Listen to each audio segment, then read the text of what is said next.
Bonjour et bienvenue sur le blog Le meilleur du marketing francophone. Alors aujourd'hui dans cette vidéo, je vais vous expliquer si vous devez privilégier votre trafic ou le nombre de produits que vous proposez pour avoir un business rentable sur Internet. Alors je sais qu'a priori ma question peut vraiment paraître très bête et je suis sûre qu'à 99% vous avez répondu le trafic. Et si je vous demande pourquoi avez-vous répondu ça, vous me répondrez tout simplement parce que tout le monde vous dit de travailler sur le trafic et du coup c'est ce que vous faites, un peu comme on vous dit de travailler votre référencement. Le problème, c'est que vous mettez en place des stratégies pour avoir plus de visiteurs sur votre blog, vous y passez beaucoup de temps et parfois vous investissez même de l'argent. Articles invités, publicité Facebook, forum, interview. Et malheureusement, il arrive que les résultats soient loin d'être concluants. Ce qui est drôle dans l'histoire, et je suis passée par là, c'est qu'à chaque fois qu'on teste une nouvelle technique, on se dit qu'on va toucher au but. Alors le lendemain, on va vite sur Google Analytics pour voir un peu les résultats, parce qu'en plus de ça, les résultats, on les veut tout de suite et pas dans 15 jours. Et là, on n'a plus que nos yeux pour pleurer. 2 tondus et 3 pelés sont venus faire un tour sur notre blog. Alors si je repars justement avec ces 2 tondus et ces 3 pelés qui sont venus sur votre blog, et si en plus vous n'avez que peu de produits à proposer, ils sont certainement repartis bredouille, alors que si vous en aviez eu plusieurs, malgré le faible nombre de visiteurs, vous auriez pu effectuer une vente ou deux, voire plus.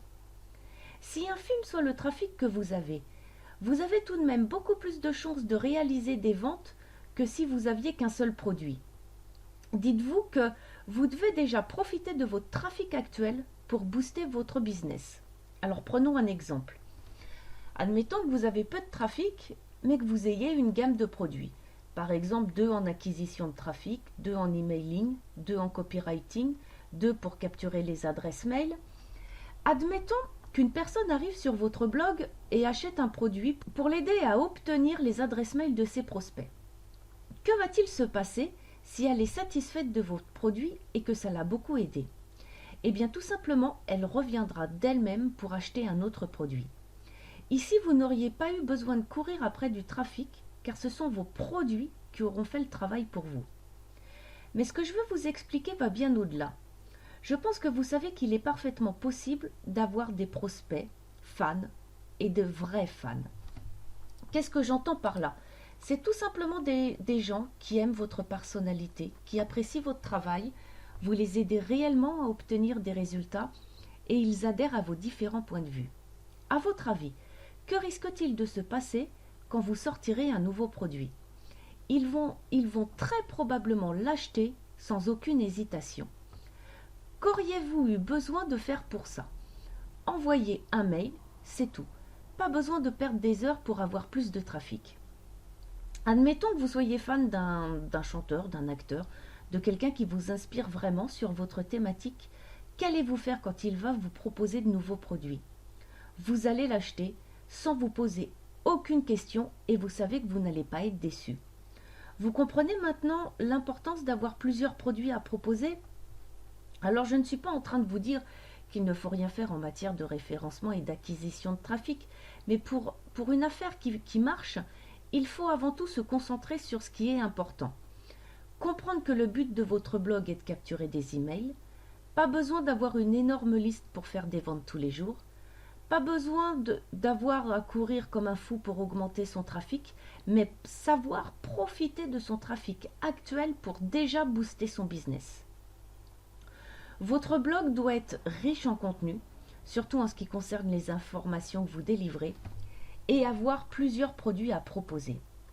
Plus vous allez proposer de produits, et plus vous allez pouvoir pousser le bouchon plus loin, c'est-à-dire proposer justement fréquemment des offres.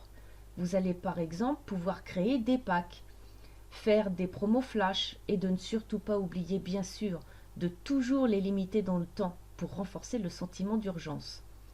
Avec tous les contenus que vous allez créer pour promouvoir vos produits, articles, mails, vidéos, podcasts, vous allez ensuite pouvoir dans le futur les réutiliser pour créer des produits.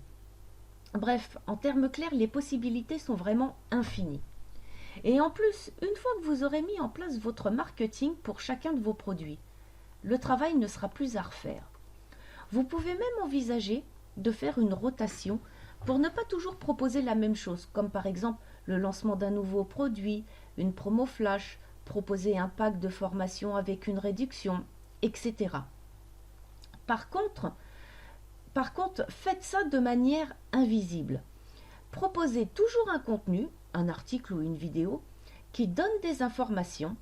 Mettez un lien dans votre email par exemple et dites à vos prospects que s'ils veulent aller encore plus loin, pour en savoir plus, ils doivent justement cliquer sur le lien. Alors, une dernière chose importante, ne faites surtout pas la même erreur que moi. Développez dès que possible toute une gamme de produits pour avoir un business rentable au plus vite. Voilà, n'oubliez pas non plus de venir me rejoindre sur mon blog, le meilleur du marketing francophone.fr.